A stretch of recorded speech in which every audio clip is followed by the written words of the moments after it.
What makes an economy grow? It seems that most people have the notion that the inner workings of an economy are impossibly complicated, too difficult for the average person to understand. Well, while it is true that an economy is complex in terms of how many different things are simultaneously interacting in it, the economic principles that apply to those interactions are actually pretty easy to understand. Let's start with a simple economy. Suppose there's a village of 5 people. A butcher, a cutler, a stonemason, a blacksmith, and a miner. And suppose the butcher starts with $100 and the other 4 are flat broke. Well, one day as he's trimming some meat, the butcher notices his knives are starting to dull and wear out. And he asks the cutler to make him a new set for his $100.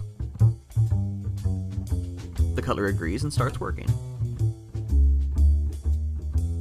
As the cutler's sharpening the blades, he notices his grindstone is starting to crack, and so he asks the stonemason to make him a new one for the $100. So he gives it to the stonemason, and the stonemason agrees and gets to work.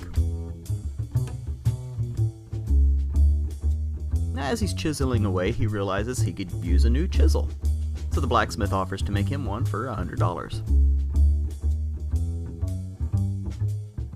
Now before the blacksmith can get to work on the chisel, he has to refill his supply of iron ore. So he asks the miner to get him another ton for the $100.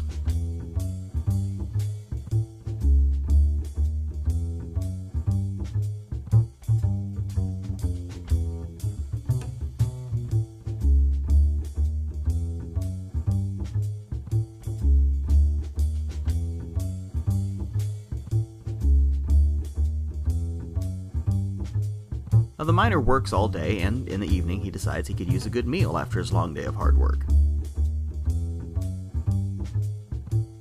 So he drops the iron ore off at the blacksmith's, and then swings by the butcher where he buys $100 worth of steak.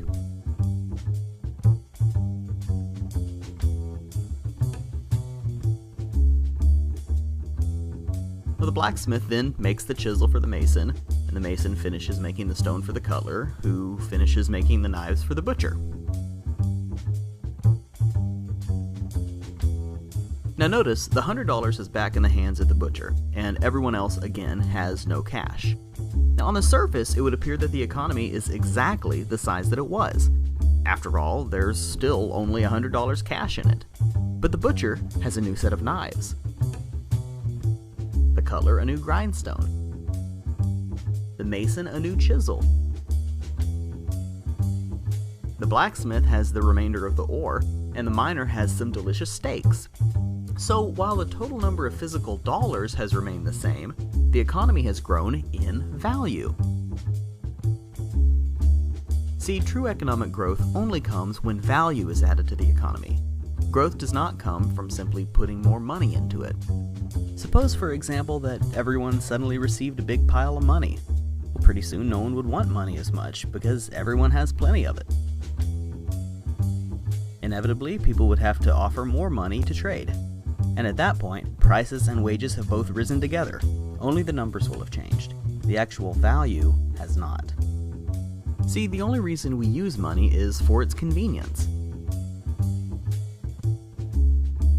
You may not want what the other guy offers, so he pays you in money, and we use that money as sort of an IOU passed from person to person. You'll pass it on to the next guy whenever you find something you do want. In fact, you can feasibly envision an economy where there is no actual currency, where people simply trade product for product.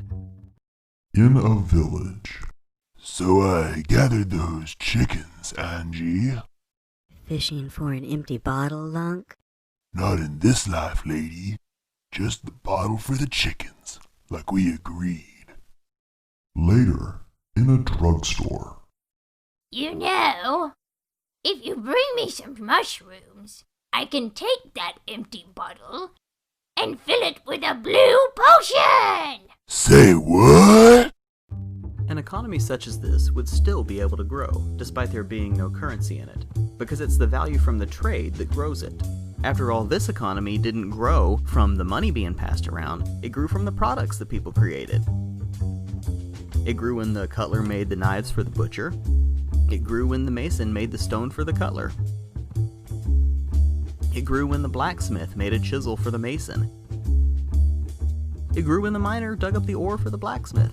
And finally, it grew when the butcher made the delicious steaks for the miner. Now, because this trading of products and services is what grows an economy, the way to improve an economy is to have more avenues of trade opened up, rather than to be restricted to what politicians and bureaucrats believe is best for you. It's not complicated. The easier it is to employ someone, the more employment there's going to be, and hence the more economic growth there's going to be.